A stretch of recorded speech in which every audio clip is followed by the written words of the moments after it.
Hello and welcome to Greek Wednesday. We're getting to some interesting verses, especially tomorrow and Friday's verses are going to be interesting. So it's going to be interesting week. Tune in to 1 John 5, 7, and 8. Got some interesting textual issues. Well, we begin with today. Well, we begin and end today with verse 6. Long verse. I don't know what Stephanus, when he was riding his horse, he did a big one here. Verses weren't added to 1550, right? Okay, can you translate it? Here's my translation. This is the one who came through water and blood, Jesus Christ, not by water only, but by water and blood. And the Spirit is the one witnessing, because the Spirit is the truth. Now, I think that this verse reflects the fact that those who left John's community were Gnostics, Docetus. So what does it mean to say that Jesus came through water? Well, that would be the baptism, I suppose. By water and blood suggests that he died on the cross. So the atoning significance of Jesus' death seems to have been denied by these Gnostics. Now, perhaps they believe that if we say that we don't have any sin, they denied they needed the atonement. They didn't think they needed Jesus to die for their sins.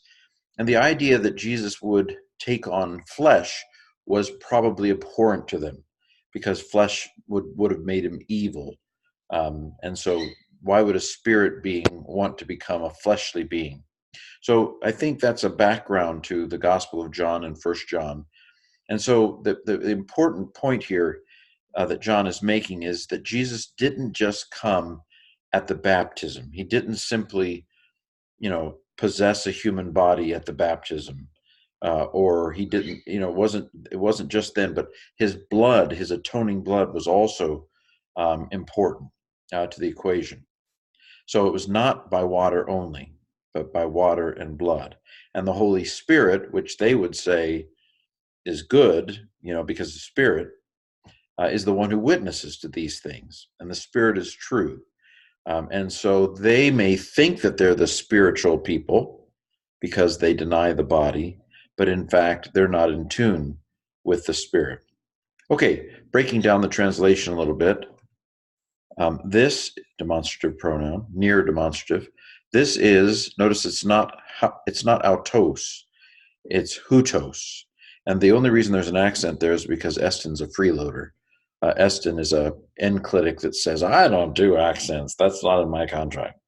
And so the hutos is picked up an accent to carry the load of the Eston. So this is the one who came.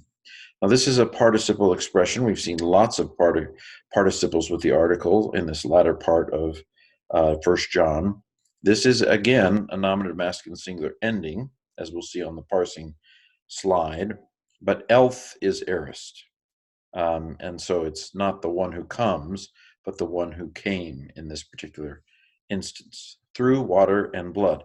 Now, this is dia, but because the next word began with a vowel, it was easier to elide the alpha, di huditas, rather than say dia huditas.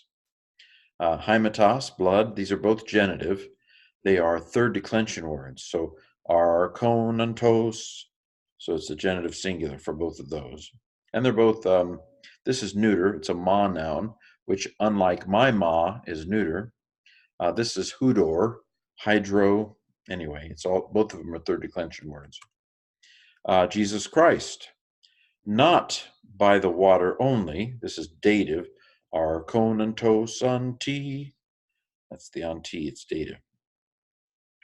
Now, again, there's some people who think that N has to mean in, and somebody might make a big deal about in, but in fact, the preposition N there's a many splendored thing.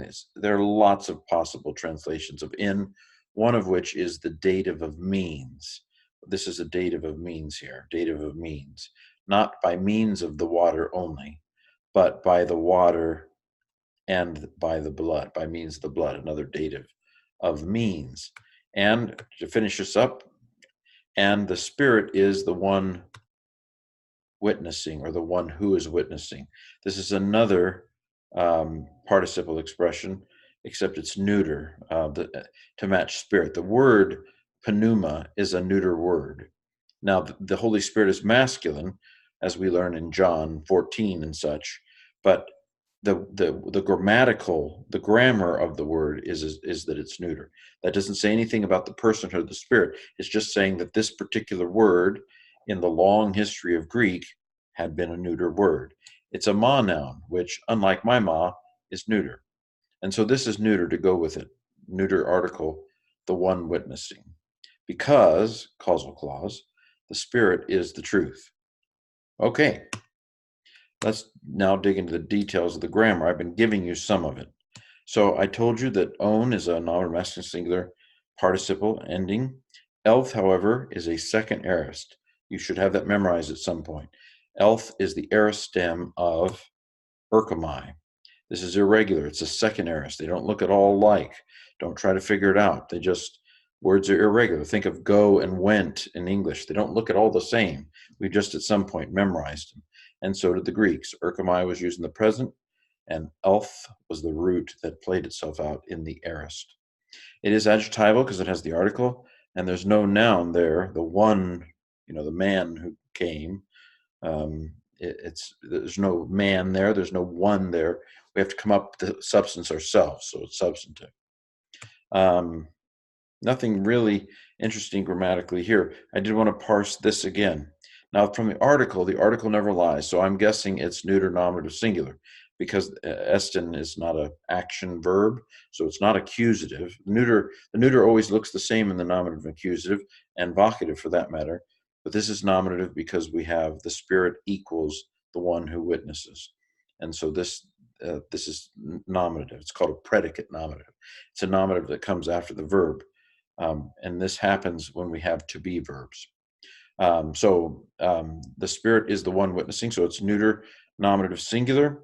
Martureo, it's present stem. So the epsilon on marture has crashed into an omicron of on or own, the neuter participle. And so with omicron, when an epsilon and omicron crash, ooh, that's interesting. So the parsing is its present active participle, neuter nominative singular, nominative neuter singular from martureo. And that's pretty much the grammar of this long verse. So can you pronounce it? Go ahead and do it up to the colon. Here's me up to the colon. Hutos esten. And these would be said as one word because this doesn't have its accent. It's freeloading off of that accent. Ho elthon di huditos. And again, this is going to be read like one expression because it's elided. Kai haimatos. Jesus Christos. Okay, try up to the next colon. And here's mine. Uk en to hudati monon al en to hudati kai en to haimati. Now try the last bit. And here's my rendering. Kai to pneuma esten. Notice the same thing here. The pneuma picks up the accent that the esten refuses to do. To marturun, hoti to pneuma. There's another one where it's taken up a second accent because of this. Esten he aletheia. Now let me try to say it in a conversational way, as if I was asked to stand up and read the scroll in a worship service in ancient Ephesus, let's say. Hutos esten ho elthon, Hutos esten ho elthon diuditos kai haimatos, Jesus Christos, uk ento hudati monon, al ento hudati kai ento haimati, kai to pneuma esten to martyrun, hoti to pneuma esten he aletheia. Okay, and now we've done 1 John 5:6. Tomorrow it gets interesting.